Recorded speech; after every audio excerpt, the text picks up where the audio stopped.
From Hollywood, it's time now for...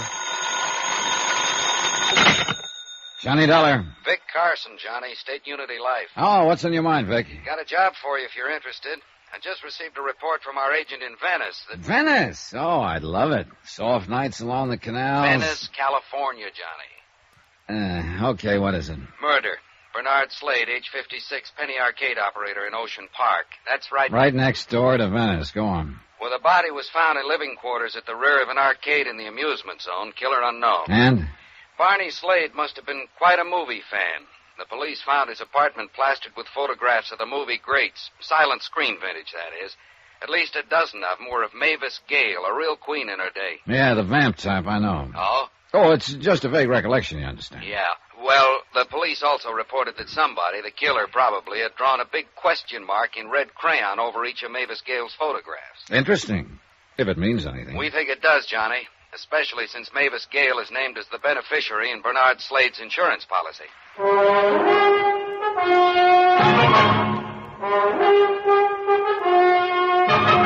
Tonight, and every weekday night, Bob Bailey in the transcribed adventures of the man with the action-packed expense account, America's fabulous freelance insurance investigator. Yours truly, Johnny Dollar.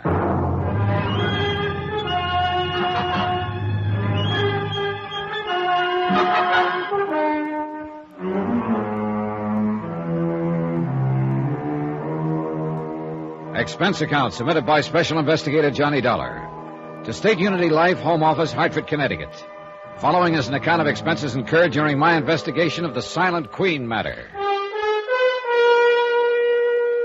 Expense account item 1, $210.65, plane, cab fare, and incidentals to Ocean Park, California.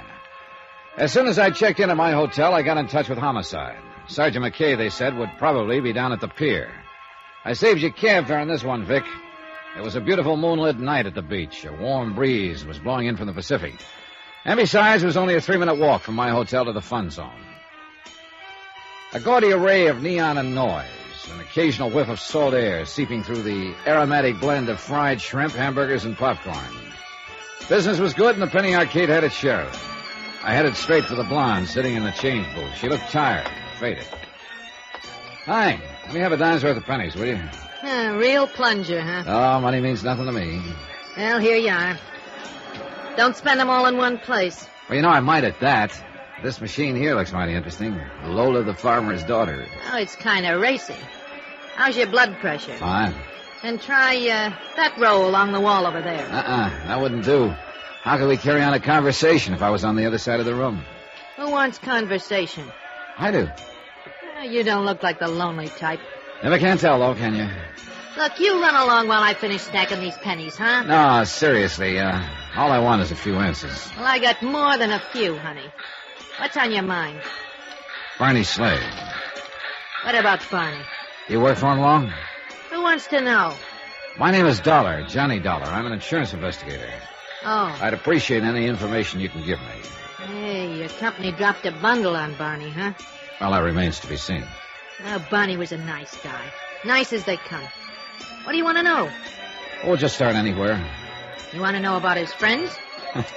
Well, maybe after what happened to him, you'd better tell me about his enemies.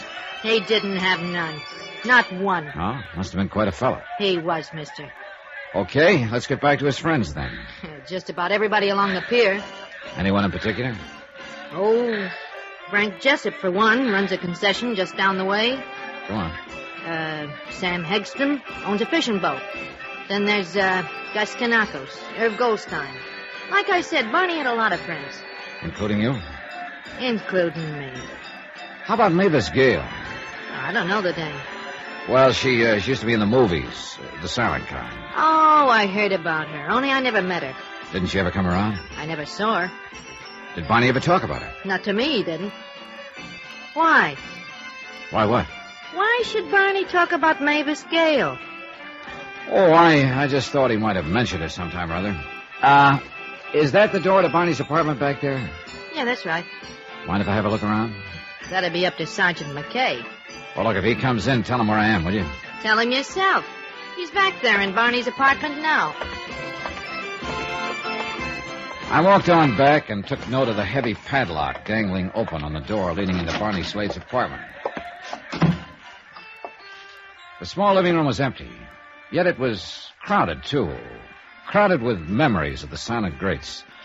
Nazimova, Valentino, Pickford, and Fairbanks, Meehan, Swanson, the Gish girls, Lon Chaney, dozens more.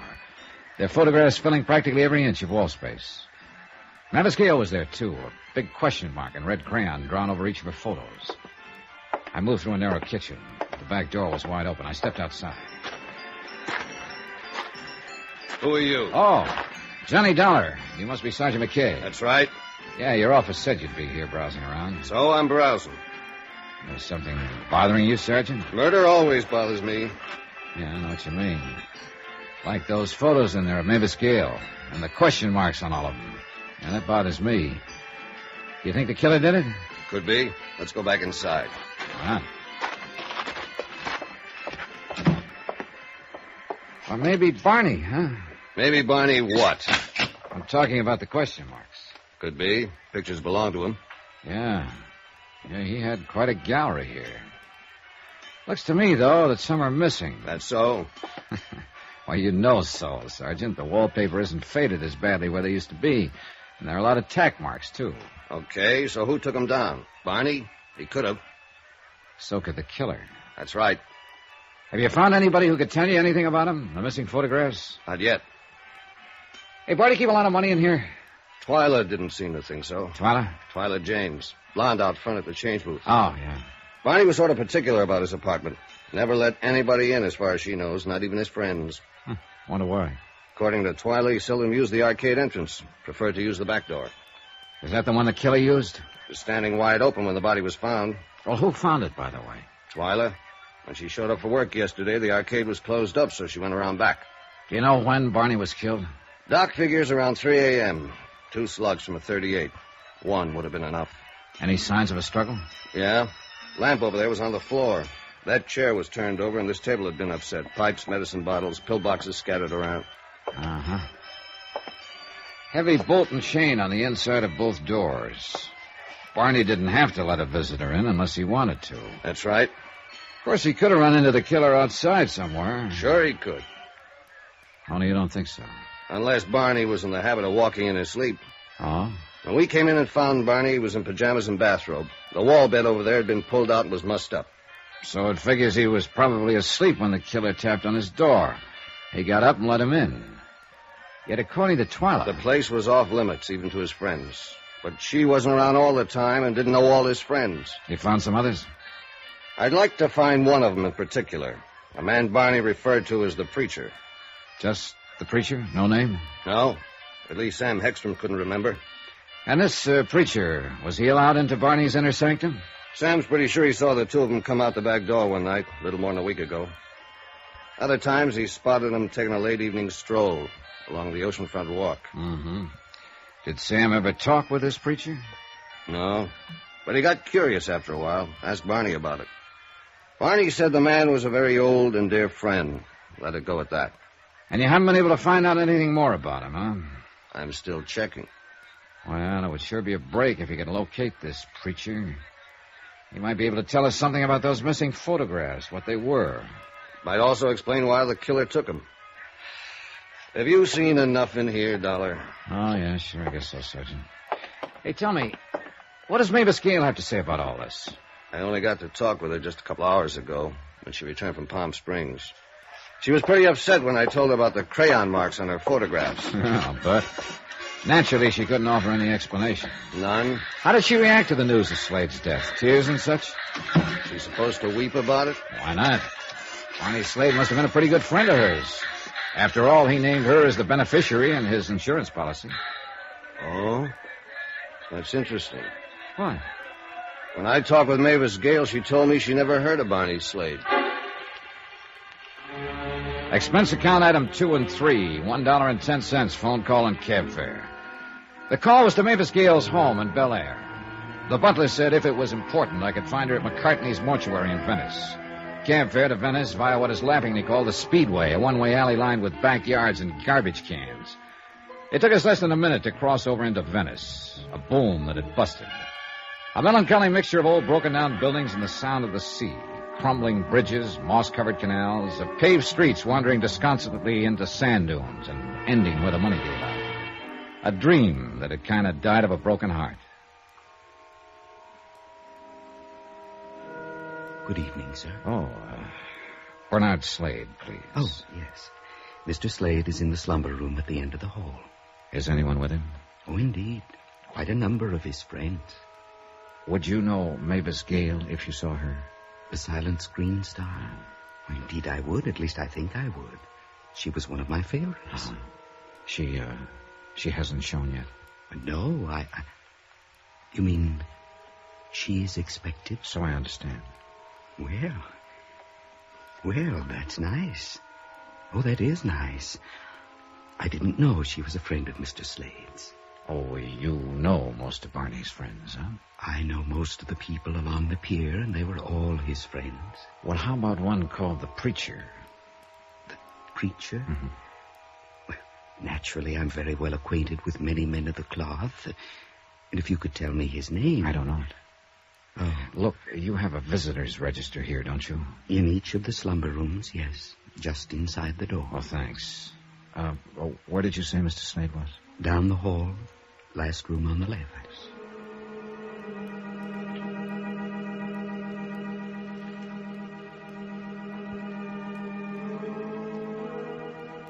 The room was crowded with friends who'd come to pay their respects to Bernard Slade. I eased over to the visitor's register and gave it a fast rundown. There was nothing to indicate that a minister was among the mourners present. Then I heard the hall door creak open. And there she was, Mavis Gale. Certainly not at all what I expected a vamp of the silent screen to look like 30 years later. Slender, trim, in a smartly tailored suit, and even more attractive than the photographs I'd seen of her in Barney's apartment. She moved down the center aisle to the casket and stood there for a moment. As I walked toward her, she suddenly turned, her eyes wide and staring, her lips moving silently. Then she crumbled to the floor.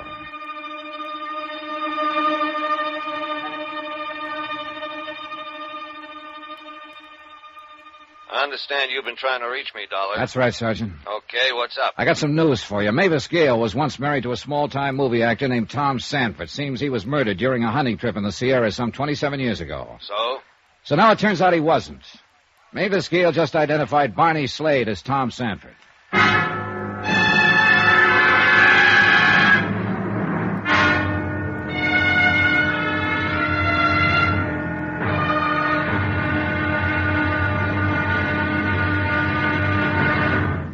Now, here's our star to tell you about tomorrow's episode of this week's story. Tomorrow, a stagecoach ride. I get some lumps, and a surprise witness turns up. Join us, won't you? Yours truly, Johnny Dollar.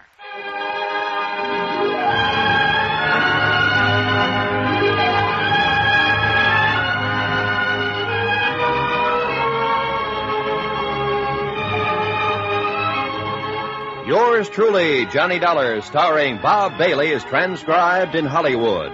Written by Adrian Jondeau, it is produced and directed by Jack Johnstone. Be sure to join us tomorrow night, same time and station, for the next exciting episode of Yours truly, Johnny Dollar. Roy Rowan speaking.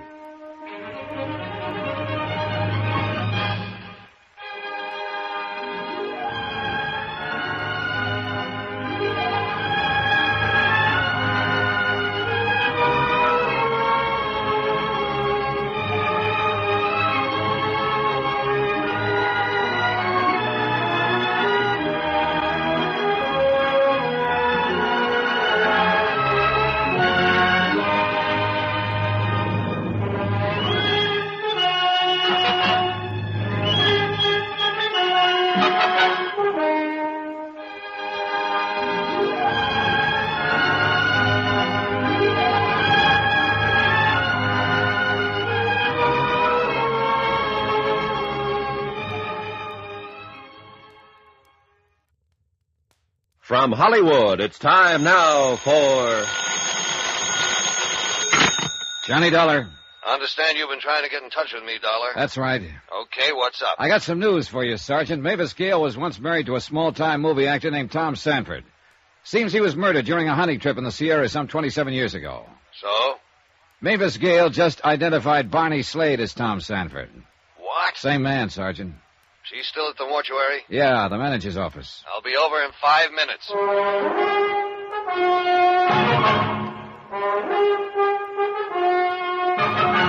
Tonight, and every weekday night, Bob Bailey in the transcribed adventures of the man with the action-packed expense account, America's fabulous freelance insurance investigator. Yours truly, Johnny Dollar.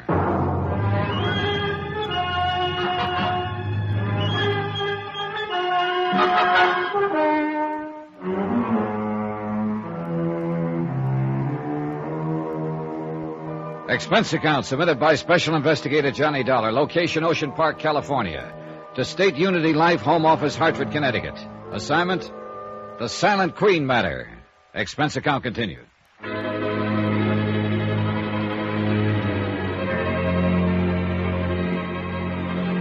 Item 4, 10 cents, a cup of black coffee for Mavis Gale, Queen of the Silent Flickers.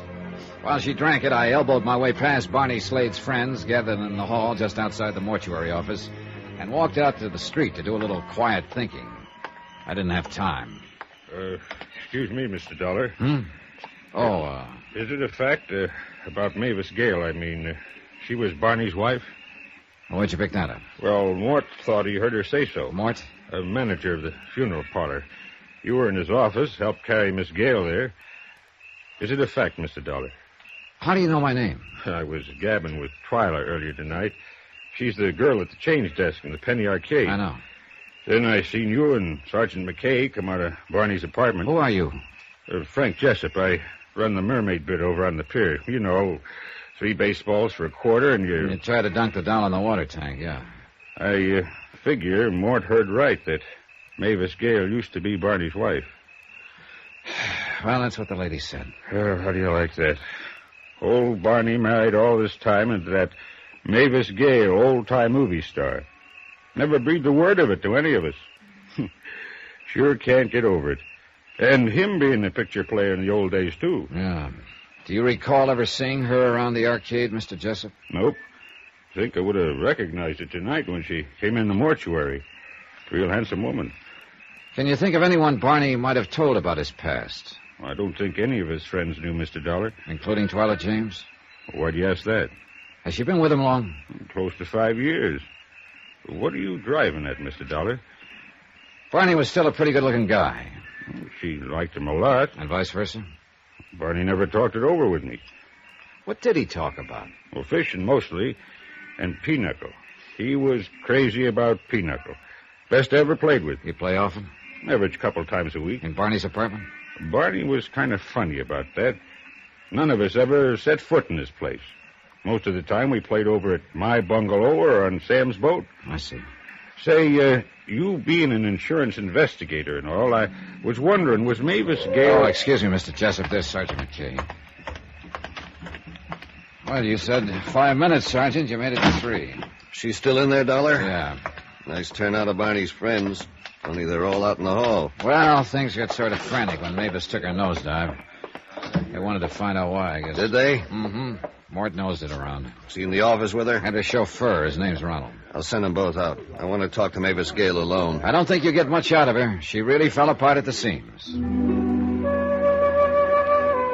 As it turned out, I was right. At least about McKay not getting much out of Mavis Gale. She came out of the office a minute or so later with McKay and the chauffeur on either side, and I went along with the mourners into the street. They helped her inside the big blue Cadillac, and she slumped down as far as she could get in the back seat, covered her face with a handkerchief. Then she was gone. Okay, you people, break it up. You came here to see Barney, remember? Sergeant. What is it, Dollar? Would you happen to remember Mavis Gale from the old days? When she was a star, I mean. Yeah, I guess so. Was she a pretty good actress? I'd say she was. Do you think she still is? If you're referring to that fainting spell, Dollar, you tell me. You saw it. It looked pretty genuine. So? I just wondered is all. Just wondered.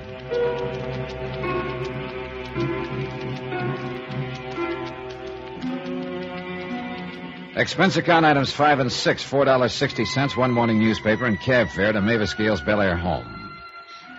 Now that Barney Slade had been identified as Tom Sanford, husband of the old-time movie queen, the affair was splattered all over the front pages. There was also a complete account of the 27-year-old murder case in which this same Tom Sanford had presumably been killed with a shotgun blast during a hunting trip. The big wide gates of the ex-movie queen's estate were locked when I got there, but there was a phone close by. I picked it up, leaned on the buzzer. No answer. Nothing. Then I saw the car coming down the drive. I recognized Sergeant McKay at the wheel. Morning, Dollar. Hi. You have a special pass to this place? If you're figuring on having a talk with Mavis Gale, you better put it off. Doctor's orders. Still suffering from shock, huh? Yeah, and I figure she's leveling. According to the newspaper, she and Tom had a pretty stormy time of it during their brief marriage. She was a star and he wasn't. Maybe that had something to do with it. She was also pretty popular in the film colony. Oh, Tom had a few buddies, too. At least 4. The men who went on that hunting trip with him. The case was investigated pretty thoroughly. They came out of it clean. You know, it'd be interesting to find out who wanted Tom Sanford dead, though, wouldn't it? The fellow hunter who got his face blown off by a shotgun blast wanted Sanford dead. Only apparently Sanford beat him to the draw, right? Do you think somebody might have hired that would-be killer who instead became the victim? What are you getting at? So the person who did the hiring thought the mission accomplished, but then recently learned that Tom Sanford was still alive, posing as Barney Slade. You really have an imagination. So this time he does the job himself. Or herself. It's possible. Look, I know Mavis Gale stands to collect $25,000 insurance. Unless. Oh, sure, unless you can hang it on her. 2 attempts on hubby Tom Sanford. I'm not trying to hang this on anybody, Sergeant. The insurance company hired me to turn in a report, and they'll pay off according to that report. I just want to be sure, that's all. Okay, relax. If you're going back to the beach, get in. Oh, thanks.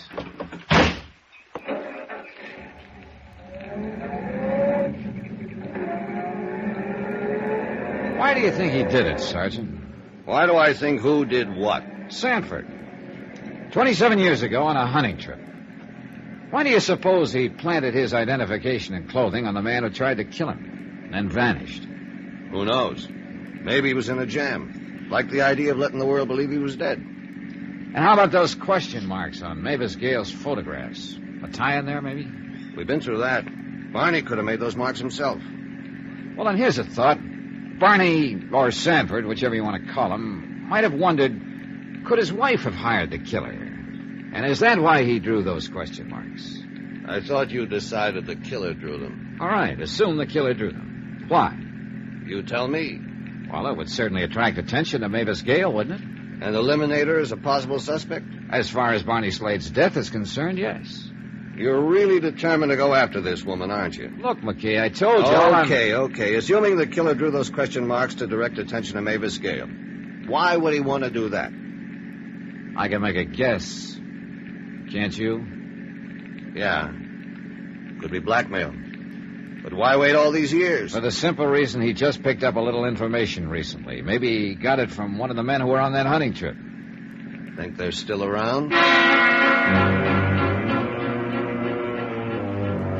Expense account item 7, $10.50, cab fare and tips. It took me that long to find Milo Martin, actor's agent, one of the men who had been on that hunting trip 27 years ago. He operated out of a plush suite of offices on the Sunset Strip. He wasn't in, but his secretary, a friendly and eager little doll named Lana, gave me a list of places where I might find him. I finally did. Out on a ranch near Chatsworth, where a movie company was filming an epic.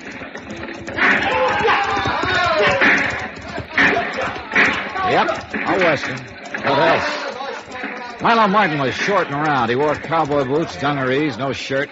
He was sitting on a wide, flat rock, sunning himself. Oh, yes, Mr. Dollar. I read about it in the morning paper. It came as a tremendous shock. Tom, alive all these years? It's incredible. It's fantastic. Well, according to newspaper accounts, you were the one who first discovered the body that day 27 years ago. A horrible experience, terrifying, and never forget it. We'd been searching the hills all night, and then in the cold gray of dawn, there he was in the ravine. Tom. Only it wasn't Tom. Well, the police are certain? I mean to say... The scale positively identified the man known as Barney Slade to be Tom Sanford. Running a penny arcade in Ocean Park. It's incredible. Well, then who was the man I found in that ravine? We don't know. We may never know. And he wanted to kill Tom? But why?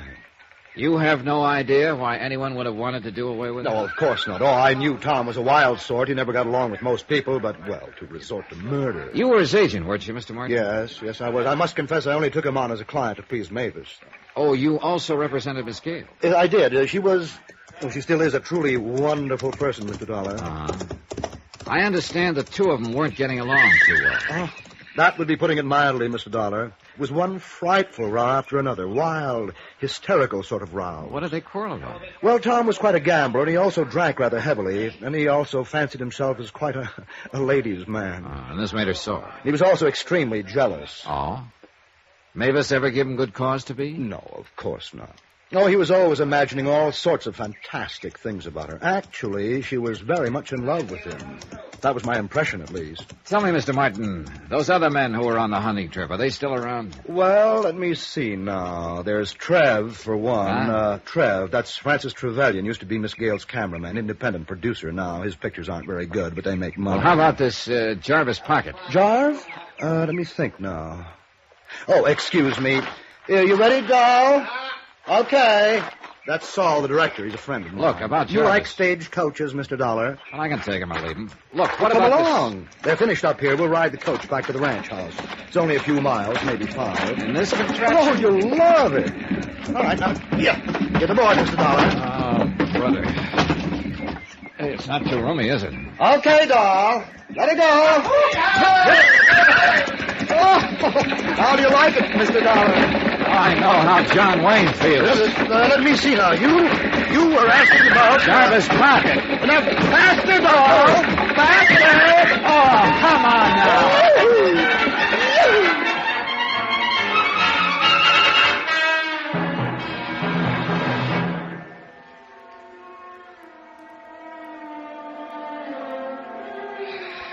Expense account. Item 8, 81 cents. 1 bottle of rubbing alcohol.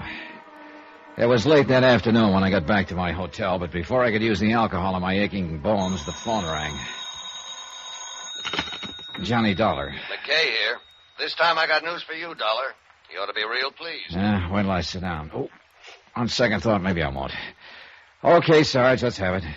Mavis Gale said she didn't know her husband was alive all these years, that he was using the name Barney Slade, running that arcade in Ocean Park. So? So maybe she didn't tell us the truth. What do you mean? We got a witness, Dollar. Someone who saw Mavis Gale hanging around the Penny Arcade 2 nights before the murder.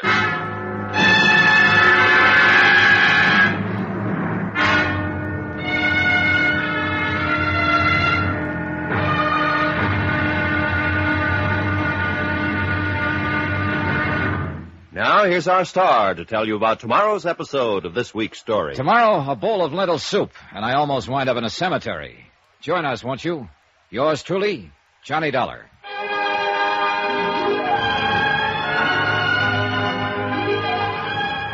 Yours truly, Johnny Dollar, starring Bob Bailey, is transcribed in Hollywood. Written by Adrian Jandot, it is produced and directed by Jack Johnstone. Be sure to join us tomorrow night, same time and station, for the next exciting episode of Yours truly, Johnny Dollar. Roy Rowan speaking.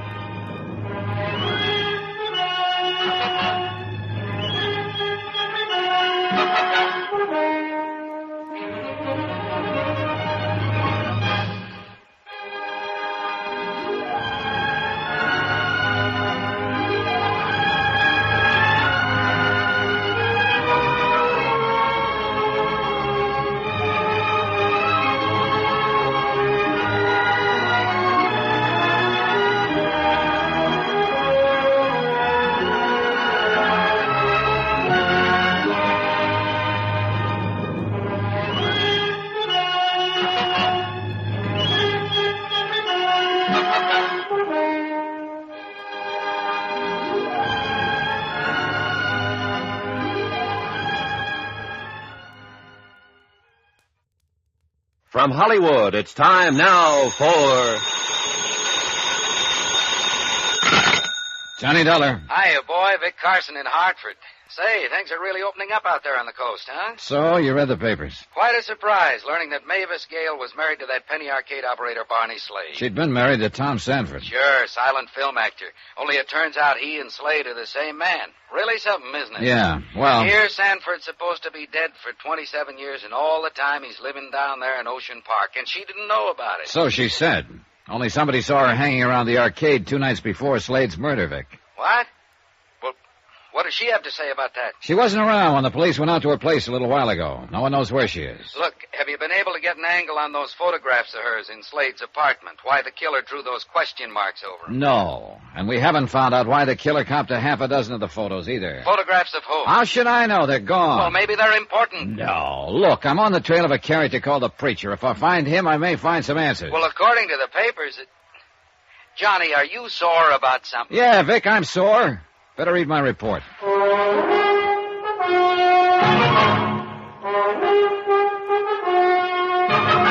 Tonight, and every weekday night, Bob Bailey in the transcribed adventures of the man with the action-packed expense account, America's fabulous freelance insurance investigator. Yours truly, Johnny Dollar.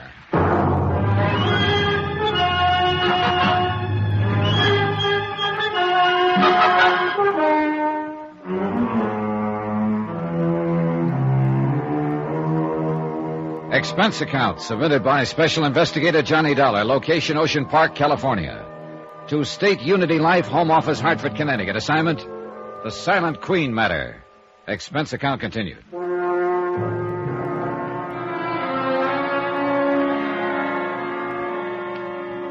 Item 9, 55 cents, one scotch and soda at a local pub. This was right after I talked with you, Vic. Yeah, I guess I was a little sore. Maybe it was because of that phone call earlier from Sergeant McKay, when he told me that old-time screen star Mavis Gale had been seen hanging around the arcade where Slade was murdered. Okay, so Mavis Gale was in line to receive $25,000 as the beneficiary of Slade's insurance policy. I suppose he figured I was itching to get something on her so the insurance company wouldn't have to pay off. I downed the rest of my drink and walked over to the Penny Arcade in the Ocean Park amusement zone. Hi, you back again? Yeah, I'm back again, Twyla. If you're looking for Sergeant McKay, he's... You sure about what you told him? That you saw Mavis Gale in here several nights ago? I'm sure. Recognize her picture in the morning paper.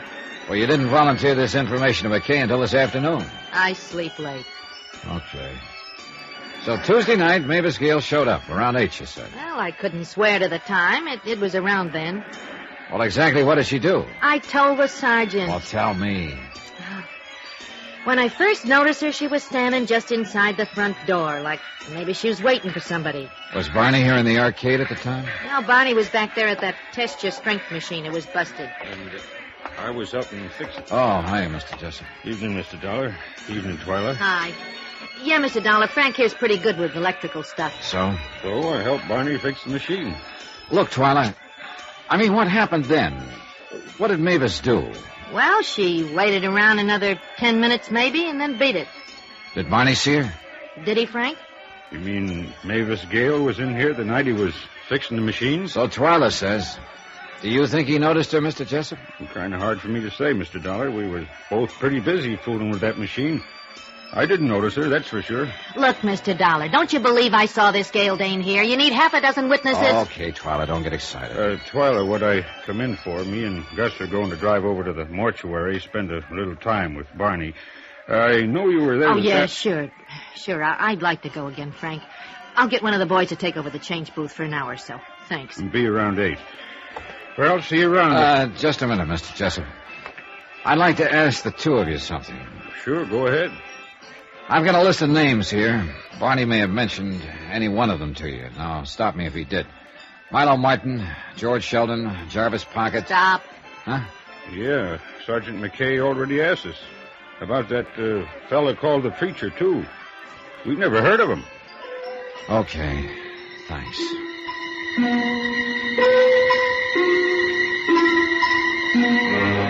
I wandered around the pier for a while trying to figure out my next move. McKay wasn't around, and it was a cinch Mavis Gale hadn't returned to her Bel Air estate. So the only thing I could do was to keep on trying to track down the men who'd been on that hunting trip 27 years ago with Tom Sanford, alias Barney Slade. Milo Martin, number 1 on the list, hadn't been able to give out with anything exciting. But he had given me a 5-year-old address on George Sheldon, number 2 on the list. Expense account item 10, $15.10. Cab fare and tips on the trail of George Sheldon. It blew hot and cold until late that night when I wound up at a bar in downtown L.A. Yeah, old George worked here for a while. Handyman, sort of. That was I.W. Harper, you said? Right, it was sort of. So, you're an insurance investigator. Wouldn't be a cop, maybe, instead. No. Now about George. Just wondering is all, friend. What's he done you want him for? I'd just like to talk to him. You sure? I'm sure. Yeah, it figures. He wouldn't be getting into no trouble. Real sweet fella. Real sweet for a fellow who had it rough. And believe me, he had it rough. Used to be an actor. Yeah, I know. Had it real good during the silence, you understand. Then along comes the talkies and old George. Him having a voice 3 tones higher than an air raid siren is out. Oh, it happened to a lot of them. Only for old George, this, coming on top of a busted romance, this is too much. He starts hitting the bottle and Wait a heads minute. down. What romance? Oh, movie actress. She up and married another guy, so... Her name wouldn't be Mavis Gale, would it? Say, funny you ask that. Oh? Her name's all over the front pages. You read the story? Yeah, I did. You mean that this... Nah, this wasn't the romance. Old George had a yen for some doll named Josephine Hinch, or something like that. Say, you wanting to talk with him, it got something to do with that Penny Arcade murder? Yeah, that's right. Now, where can I find George Sheldon? Well, the address is 1712 South Glendale Avenue, Glendale. Thanks. Another drink? No, I'll finish this. I'll be on my way. You know, I kind of miss old George since he left us. Yeah, sure. Real sweet fella. Yeah, kind of miss old preacher, too. Way he used to rant and rave. What did you say? About the preacher? Yeah. Old guy. Was a friend of old George. Used to come in here, read him the riot act about his drinking. Wave his arms around and holler. Wait a minute. This preacher, what's his name? Let me see now. Kind of screwy name. I ought to remember. Runs a rescue mission somewhere around here. What, a friend help? Sure. His name's Pocket. Jarvis Pocket? Right on the button. Thanks. Here's your $5. My pleasure. Oh, and friend, since you've been so generous, well, that address I gave you on old George... What about it? Will save yourself the trip. It's a cemetery. Old George has been dead for a couple of years. Jarvis Pocket had been number 3 on my list of the men who'd gone on that hunting trip 27 years ago, and someone had tried to murder Tom Sanford but got killed instead. Now that it turned out he was also the preacher I'd been looking for, well, that could turn into a big break. Expense account items 11 and 12, $6 even, tip to above-mentioned bartender, and cab fare around L.A. Skid Row looking for the rescue mission. It was a neat-looking affair. All the lights in the main hall were on, and, as usual, the place was open for business. Seek and ye shall find. So, my brother, seek ye the way of the Lord, for along that way lies... There was a good crowd on hand. I eased into a seat alongside a bleary-eyed pilgrim who reeked of bad sherry. I looked around. The bottom of the barrel was here. Repent your sins and put down that bottle. The brothers were listening to the good man up front, but they weren't really tuned in. They were just waiting for a bowl of soup and a place to flop. Peace, my brothers. In him alone is your salvation and your hope of everlasting life. Open your hearts to eternal joy, and the glory shall be yours. We will now sing hymn number 32. When the singing was over, I got caught in the crush, and the next thing I knew, I was holding a bowl of lentil soup in my hand, and I realized I hadn't eaten all day. Meanwhile, I kept my eye on Brother Pocket and waited for a chance to get to him alone. That happened about 5 minutes later when he walked out. I followed him down a long, dark corridor and into his office. Please sit down, young man. Thanks. My name is Johnny Dollar, Brother Pocket. I'm an insurance investigator. Oh. Frankly, I thought you were a policeman when I saw you out there seated with my flock. Been expecting the law? Yes. Excuse me. I knew they'd be coming around sooner or later regarding that long friendship of mine with Barney Slade. Yeah. Goes all the way back to the days he was known as Tom Sanford when you directed silent films. Check? Check. How long have you known Tom was alive, using the name of Slade? Oh, Mr. Dollar, I was witness to that horrible affair that took place during that hunting trip 27 years ago. Oh? Somehow, during the course of that day's hunt, I became separated from the others.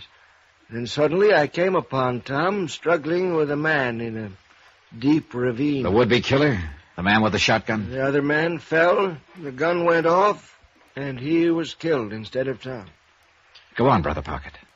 Well, immediately I told Tom we should find the others, tell them what had happened, that he would have none of it.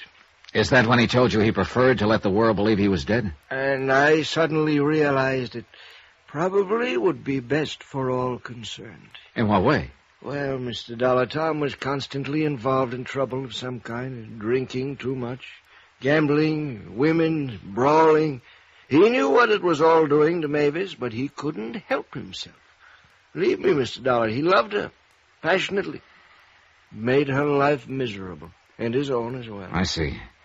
Brother Pocket, about the would-be killer. I know what you're going to ask. The name of the man that tried to kill Tom. Yeah, you knew him? Oh, yes. So did Tom. Only the two of us knew his identity. You're forgetting someone else. Huh? The person who hired him. Hired? Well, Mr. Dollar, what makes you think he was hired? So maybe I'm wrong. Am I? I was never quite certain myself. Did Tom think he was? Oh, no, definitely no. At least as far as Mavis Gale was concerned. Yeah, quite right. Did you share his opinion, Brother Pocket? As I said before, I could never quite make up my mind. Oh, why not? Did you think Mavis Gale incapable of doing such a thing? Hiring someone to kill off Tom? No, I'd rather not say. Okay. So who was the man who tried to murder Tom? What was his name? I'm afraid it'll mean little to you, Mr. Dollar. His name was Joe Fallon. Well, you're right. It means nothing. Well, this fact, however, might prove interesting to you. Joe Fallon, at one time, had been Mavis Gale's personal chauffeur.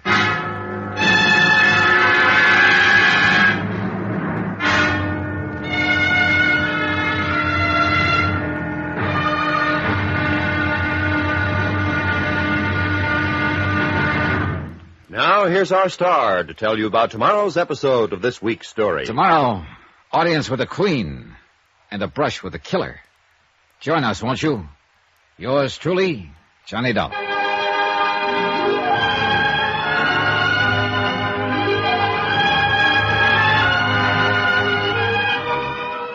Yours truly, Johnny Dollar, starring Bob Bailey, is transcribed in Hollywood.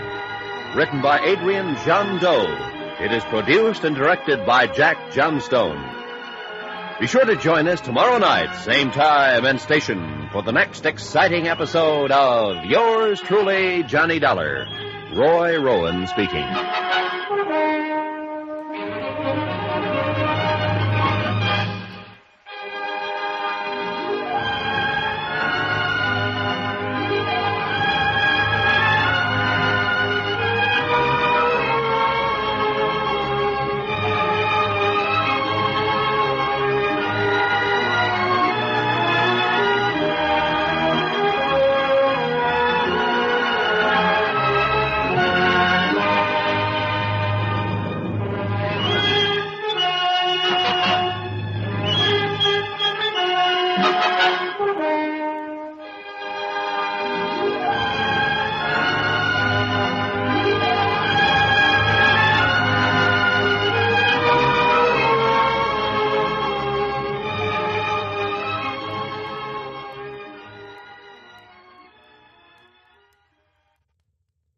From Hollywood, it's time now for... Johnny Dollar. Oh, it's you. Hiya, Sergeant. Headquarters just gave me this number to call. I was wondering who'd be in Barney Slade's apartment. How'd you get in? With a key. Brother Pocket had it. Give me that again? Jarvis Pocket. He's one of the men on that hunting trip with Tom Sanford 27 years ago. He's here with me now. How'd he get it, the key? Barney had given it to him a few years back. He's known all along that Barney Slade and Tom Sanford were one and the same. He also knows the name of the man who tried to kill Sanford. Who was it? Name was Joe Fallon. At one time, he'd been Mavis Gale's private chauffeur.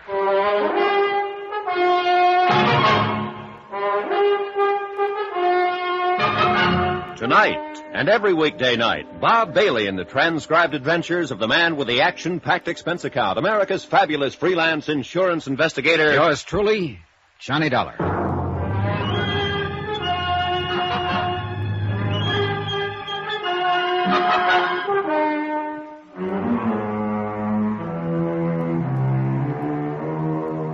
Expense account submitted by Special Investigator Johnny Dollar, location Ocean Park, California. To State Unity Life, Home Office, Hartford, Connecticut. Assignment, The Silent Queen Matter. Expense account continued. Locating Brother Jarvis Pocket, who now ran a rescue mission along L.A.'s Skid Row, had been the only real break I'd had in the case so far. At least I hoped it would be. The one-time Phil director of the silent era had often visited with his old friend Tom Sanford, alias Barney Slade, might put us on the track of Slade's killer. I watched Brother Pocket as he paced back and forth across the small room, scratching his chin thoughtfully, glancing up at the blank spaces on the wall where the photographs had been. He was still pacing the room when Sergeant McKay arrived. How about it, Mr. Pocket? As I told Mr. Dollar, Sergeant, I'm positive that this entire wall was covered with photographs. Uh-huh. And now there are several missing. Were they photographs of some particular star? Oh, no. Action shots made during the filming of a picture that I directed for Miss Gale. Let me see, what was the title of that one? Oh, maybe that isn't important, Brother Pocket. Wait a moment. Yes, it was called Dangerous Lovers. Yeah. That George Sheldon starred with Mavis in that one. Was Tom Sanford in it, too? Tom, yes. Best role he ever had. Well, how about the next row of pictures? Yes, well, a photograph of Mavis and Tom, I believe. I can't recall the title of that film. A dreadful thing. Francis Trevelyan talked them into it and directed it, too. And should have stayed behind the camera where he belonged. And the bottom row, were they photographs of Tom Sanford and Mavis Gale? Yes, I'm certain of it. That picture was... Brother Pocket, would you say that Tom had changed much since those photographs were made? Not too much, no. He put on a bit of weight. His hair turned gray, of course, thinning on top. He'd grown a small mustache, too. How about it, Sergeant? You'll notice there isn't another photograph of Tom Sanford left on that wall. Okay, so assuming the killer took these away because they might identify Barney as Tom Sanford... And link him with Mavis Gale? Yes. Yet the killer went to the trouble of drawing red question marks over the other photographs of Mavis Gale. To deliberately draw attention to her. Why? Mavis Gale would have been involved anyway to a certain extent. After all, she is the beneficiary of Slade's insurance policy. Sure. But suppose the killer wasn't aware of that. $25,000, I believe, is the amount. Yeah, that's right. And you're wondering why he did it? Oh, I can make a guess. You said he'd been pretty reckless, tossed a lot of Mavis Gale's money around in the old days. May have amounted to something close to $25,000. Possibly. This may have been his way of squaring the account. $25,000 and a king-size shot. He could hardly be expected to guess that his death would come about under these circumstances, Mr. Dollar. No, but he could have passed away calmly in his sleep some night and wouldn't have changed a thing, Brother Pocket. Mavis Gale would still have been curious about a man named Barney Slade. Yes, I suppose, yes. He must have been pretty sure she'd recognize him, that it would make a nice big splash in all the papers. Was he that much of a ham? Tom, I'm afraid so. He couldn't have loved Mavis Gale very much. Mr. Dollar, right to the last, yes. Still, he couldn't resist the magnificent gesture, the big payoff, returning her $25,000. You know something, Dollar? Now you sound like you're on her side. Yeah. Well, gentlemen, if that's all that you want me for, I think I'd best be getting back to my quarters at the mission. The flock may be getting a little restless, huh? You know how it is. There are times that one of the brothers will sneak a bottle of sherry into the dormitory, and things become quite gay. Sure, Mr. Pocket. You can run along, and thanks. Well, good night, gentlemen. Good night. Well, Sergeant, what's the next move? What about this Joe Fallon? You said he'd been Mavis Gale's chauffeur at one time. Yeah. Pocket saw the whole thing. The attempt to kill Tom Sanford 27 years ago. Fallon and Sanford were struggling. The shot went off, and Fallon got it full in the face. Sanford then decided to play dead. Yep. But ever since then, Sanford was hiding out down here under the name of Barney Slade. That is, until somebody caught up to him, caught on to it 3 nights ago, and killed him. Big question still remains, who? Come on, let's get out of here. I'll get it. Yeah? Uh-huh. Right, I got it. That was headquarters. They just got a call from Francis Trevelyan. Trevelyan? He was one of the men on that hunting trip, along with Pocket and the others. Yeah. Seems Mavis Gale just heard we've been wanting to ask her some questions. She wants us to come right over. She's at Trevelyan's beach house in Malibu. The beach house turned out to be one of those super modern jobs, low, sprawling, with a lot of glass and flagstone. The butler allowed us through the front door, and after a nice little stroll, we finally arrived at the den, a 50-footer at least, with a bar at one end. Mavis and a tall, distinguished-looking gentleman were at the other. Evening, Miss Gale. Good evening, Sergeant. I'm terribly sorry about all this. I didn't know you wanted to talk with me. I should have left word at the house, I suppose, but I was so upset, anxious to get away. I understand. Oh, this is Francis Trevelyan, Sergeant McKay and Mr. Dollar. We met at the funeral home.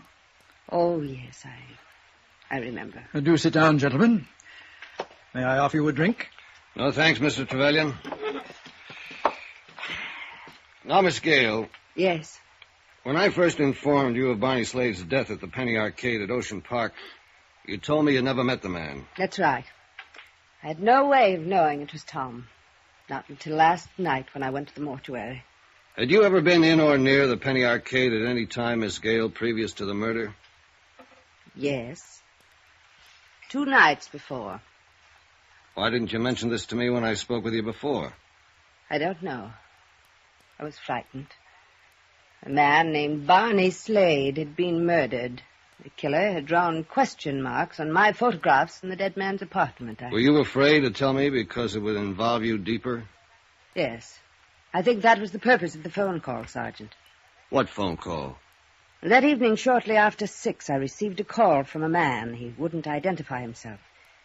He said that a very dear, very old friend of mine was in trouble and needed my help. He instructed you to go to the arcade in Ocean Park? I was to be there by 8 o'clock, and this old friend was to make himself known to me. So you went. Did you see anyone? No one that I recognized.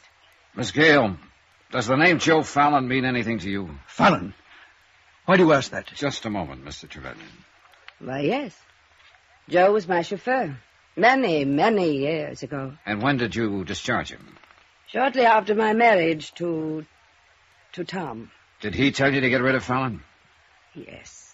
Yes, he didn't like Joe. Mr. Dollar, may I ask you why you're questioning Miss Gale about Joe Fallon? Because we just found out he's the man who tried to murder Tom Sanford 27 years ago. What? You mean he was the man killed? The man we all thought was Tom. That's right. Was Joe Fallon in love with you? Now, see. Better answer. Was he, Miss Gale? I don't know. What are you two driving at, Sergeant? I insist on knowing. And I'd like to know why you jumped when I first mentioned Joe Fallon's name, Mr. Trevelyan. All right, I'll tell you.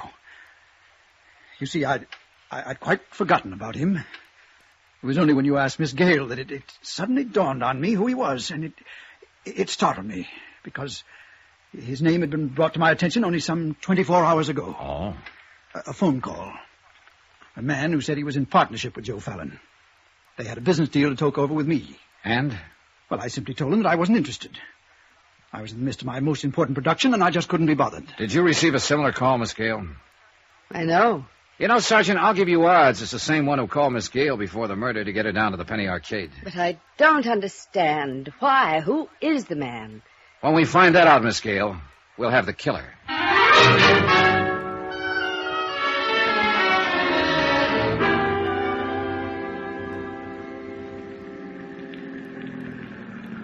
Here's your hotel, Dollar. Oh, yeah, right, thanks. Been a long day, hasn't it? Sure has. And we haven't made much progress. At least Brother Pocket was some help. Uh-huh. Cigarette? Yeah, thanks. Yeah, Pocket gave us a couple of answers. We could sure use a lot more. Thanks. You know, Sergeant, that bit about the photographs still bothers me. Why would the killer first try to hide the link between Mavis Gale and Tom Sanford, and then deliberately draw attention to her? You think someone beside the killer could have made those question marks on her photographs? Could be. Okay. For instance, Who discovered the body? Twyla James. Okay. You mean she walks in, discovers the body, picks up red crayon, does the art job? Why? Well, look, I just make these things up. I don't explain them. You're off the beam on this one, Johnny. When we got to Barney's place, she was shaking like a ship without a rudder. She was scared silly. Uh-huh. I'd still like to ask her about it, though. Better get some sleep, Dollar. I guess. Thanks for the look, Sergeant. Night. Yeah, the sergeant was probably right about Twyla. But I sauntered on down to the amusement zone anyway. It was late and the place was folding up. There was a nice warm breeze blowing in from the sea and the night was calm. So I continued along the ocean front, crossed over into Venice, and kept right on going. The old canals and the bridges looked more sad and forlorn than ever in the pale moonlight, with the sea in the background adding its lonely rhythm of sound. The shot had come from somewhere over by the canals. Then I saw the man on the bridge, staggering, weaving like a drunk. I headed toward him on the double, but before I could reach him, he stumbled and fell on his face. Here. Let's see how... Pocket. There. Back there. Pocket. This is Dollar. Johnny Dollar. There. Over there. He kept pointing across the canal, and then I saw the figure slinking away. I took after him. I scrambled across the bridge, and then along the canal. And then I lost him. I pulled up on the bank of the canal, looking around. Listen. Nothing. Then, suddenly, something. Footsteps behind me. But I heard them a second too late. Oh!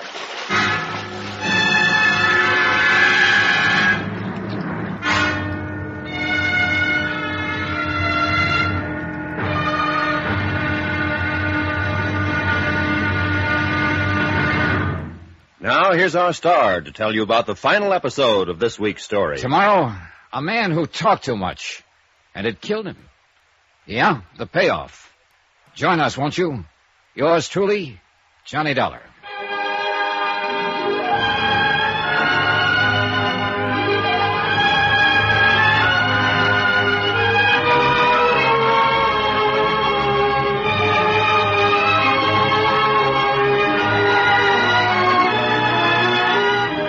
Yours truly, Johnny Dollar, starring Bob Bailey, is transcribed in Hollywood. Written by Adrian John Doe, it is produced and directed by Jack Johnstone.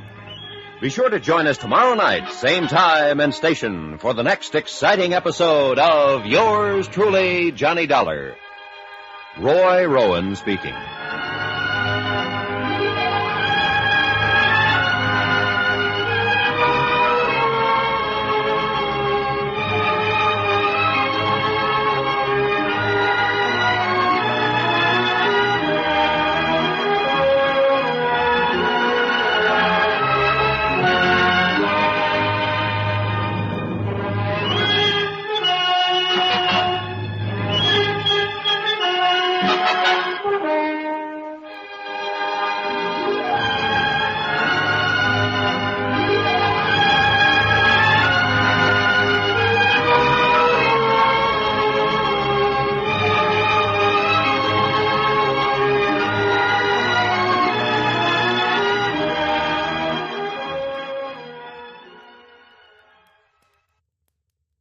From Hollywood, it's time now for...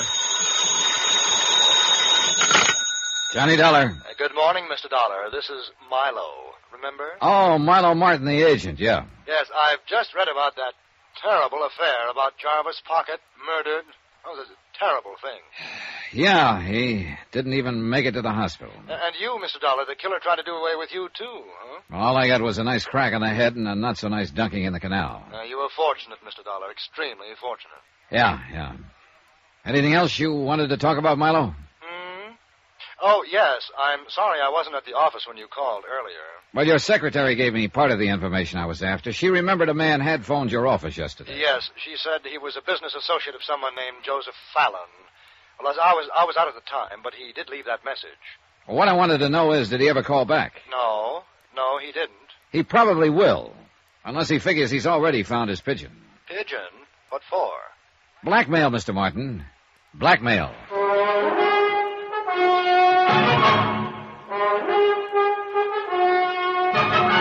Tonight, and every weekday night, Bob Bailey in the transcribed adventures of the man with the action-packed expense account, America's fabulous freelance insurance investigator. Yours truly, Johnny Dollar.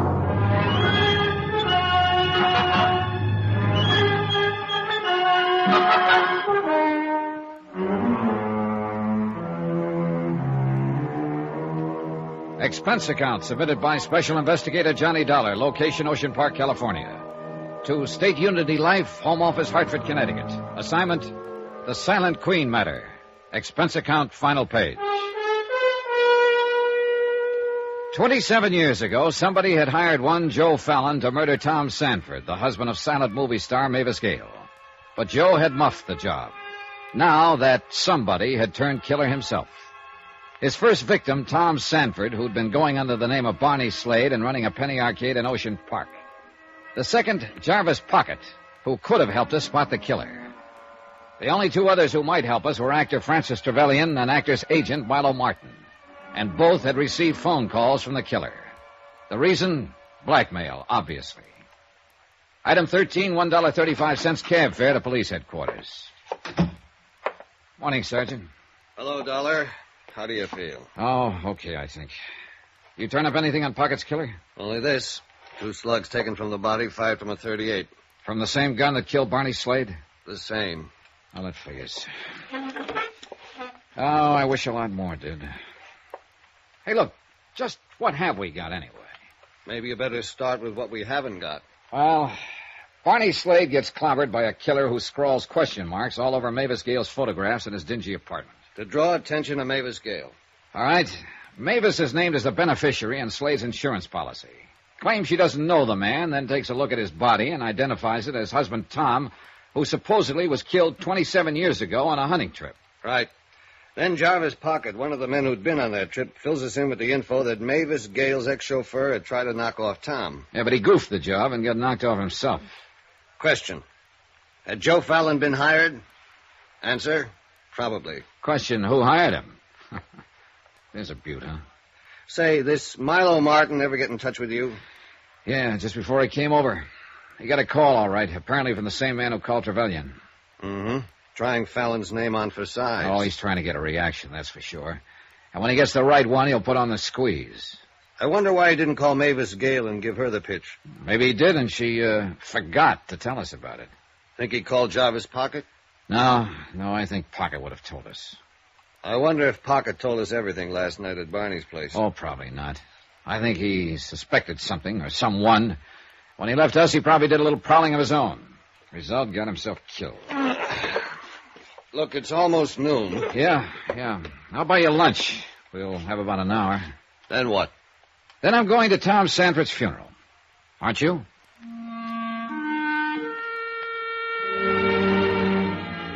They buried Tom Sanford, alias Barney Slade, that afternoon under cold gray skies that made it look like it would rain any minute. But that didn't keep the crowd away. All Barney's friends from the pier were there, including Frank Jessup, who ran the mermaid bit, and Twyla James, who pushed pennies at the arcade. Mavis Gale, of course, was there, along with Francis Trevelyan and Milo Martin. And there were the usual spectators who came out of curiosity. When it was all over, the sergeant and I started down the hill. Oh, there, Sergeant. Mr. Dollar. Oh, hiya, Frank. Mr. Jessup? Sure was a nice ceremony, wasn't it? Yeah, very nice. Pier was practically closed down. Everybody here for the funeral. We're all going to miss old Barney. Somehow I just can't bring myself around to calling him Tom. Won't seem to fit somehow. Sure. Well, I got to get back to Twyla. She's taking this kind of hard. Oh, yeah, sure. I was kind of surprised the way Miss Gale stood up. Real brave she was. No tears at all. Yeah, I noticed that. Sergeant? Maybe she was all cried out, Dollar. It happens, you know. Uh-huh. It happens.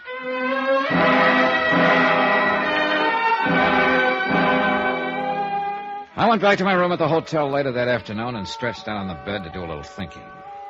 Sleep, something I hadn't had much of in the past 24 hours, finally caught up. When I awoke, it was dark outside. After a shower and shave, I wandered on down to the amusement pier again. No particular reason. Then I remembered I still had the key to Barney's apartment. I flicked on the light switch in the living room and sat down. Then as I reached around for an ashtray on the small table close by, my sleeve brushed several medicine bottles to the floor.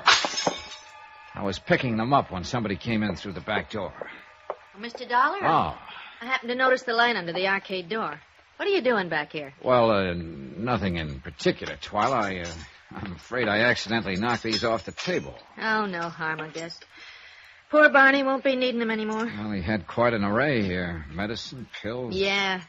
Virus of some kind. Hit him like a ton of bricks a month or so ago. Oh? Did he go to the hospital? No, not Barney. He wouldn't hear of it. Well, who took care of him? Oh, Frank Jessup and myself. Between the two of us, we did the cooking and saw to it he got his medicine and all. Wait a minute. I thought you said you'd never been in Barney's apartment. Yeah, that's right. First time was when I found the body. Well, look, if you and Frank took care of him while he was sick... Well, it was over at Frank's place in Venice. Oh. Yeah, Barney and Frank and a couple other fellows were playing cards. Suddenly, Barney wasn't feeling so good, so he decided to lie down for a while. That's when the game broke up. Frank stayed with Barney, and when he saw how bad his fever was, he called Doc Ferris. Doc Ferris, huh? Yeah, lives over in Venice. Thanks, sweetheart. Lock up for me.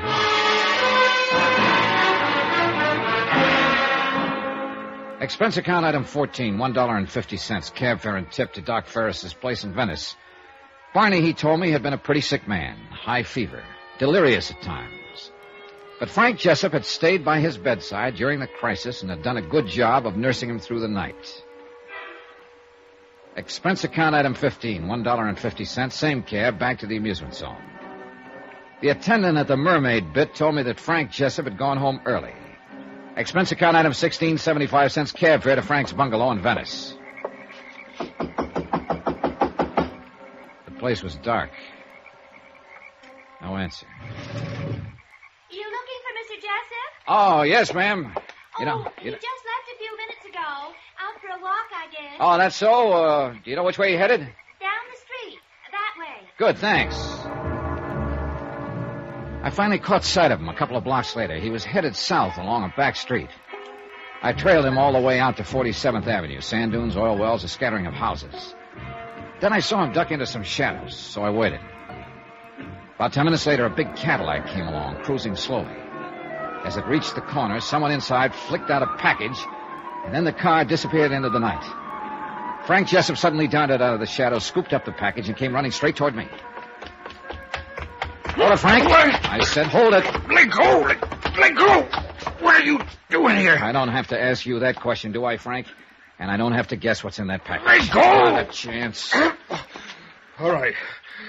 Look, Dollar, we get a good thing here, maybe. We have. Sure, why not? 50-50. That the deal you offered to your old friend, Barney Slade? Look, I didn't want to kill him, only when I went there the other night and told him what I had in mind, he got sore. Started pushing me around. How did you find out about Barney's past? That time he was sick, delirious, fever make him do a lot of talking? That's right. So Barney spilled the whole thing without knowing. Come on, Dollar, let's get out of here. Pocket guessed you were behind it all, didn't he? Figured that's exactly how you found out, so you had to get rid of him, too. Look, Dollar... Hold still, little pal. Now, who tossed out that package of money? Come on, Jessup. You called somebody on the phone and got a nice, fat reaction when you mentioned the name of Joe Fallon. Now, who is that somebody? I am, Mr. Dollar. Easy there. I'm a good shot. Well. The actor's friend and agent, Milo Martin. Thank you for holding our little friend here, Mr. Dollar. It makes things a lot easier. Huh? Your little friend was running a bluff on you, Martin. I don't think he's got the proof that you hired Joe Fallon 27 years ago. Oh, really? Perhaps not, but I couldn't risk it. Now, could I? So you thought you could make a little time with Mavis Gale if husband Tom was out of the way, that it? Yes, but I was wrong. Didn't even give you a tumble. Too bad, Milo. Stupid woman, really. Is quite stupid. And now, little man... Look, Mr. Martin, we can forget all this. Don't be ridiculous. We can't. And by the way, we haven't met, have we? Allow me. Frank Jessup. He runs a stall down at the amusement zone. Mr. Martin, you've got to trust me. I can keep my mouth shut. I fully intend to make certain of that, Mr. Jessup. Look, all we're going to do is get rid of Dollar here. Oh, you're a sweet kid, aren't you? Nobody will ever know, Mr. Martin, I swear it. You're so right, little man. No one will ever know. Let go, Dollar! Hey! Frank pulled away from me somehow and started racing across the sand dunes, but he didn't get very far. Milo Martin pumped 2 shots into his back. That meant he took his eyes off me for just a split second, and that's all I needed. I belted him where he was very, very soft, and then followed with a hard uppercut. Milo, 10%, Martin folded without a sound. 17th and final item on expense account, $185.10. Hotel and incidentals in Ocean Park and transportation back to Hartford. Expense account total $436.25. End of accounts. Remarks about Frank Jessup. He got his out there in the sand dunes for the murders of Tom Sanford, alias Barney Slade, and Jarvis Pocket. About Milo Martin, in jail awaiting trial for murder of the above-mentioned F. Jessup. About Mavis Gale.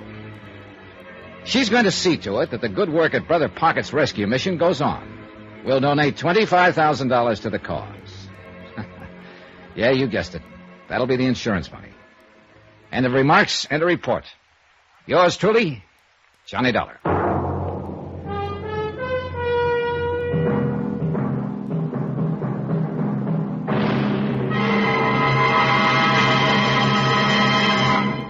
Now, here's our star with a special announcement. Yes. I think you'll be glad to know that beginning Sunday, instead of 5 times a week, we'll be on the air only once a week, but with a complete half-hour story. Remember, that's beginning this coming Sunday. So join us, won't you?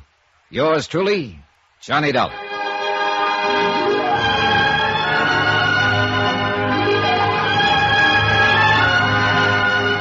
Yours truly, Johnny Dollar, starring Bob Bailey, is transcribed in Hollywood. It is produced and directed by Jack Johnstone. This week's story was written by Adrian Jandot. Heard in the cast were Paula Winslow, Virginia Gregg, Victor Perrin, Paul Dubov, Frank Gerstle, John Daner, Lawrence Dobkin, and Chet Stratton. Musical supervision by Amerigo Marino. Remember, we'll now be on the air on Sunday nights. The time will be listed in your newspaper with more exciting stories of yours truly, Johnny Dollar. Roy Rowan speaking.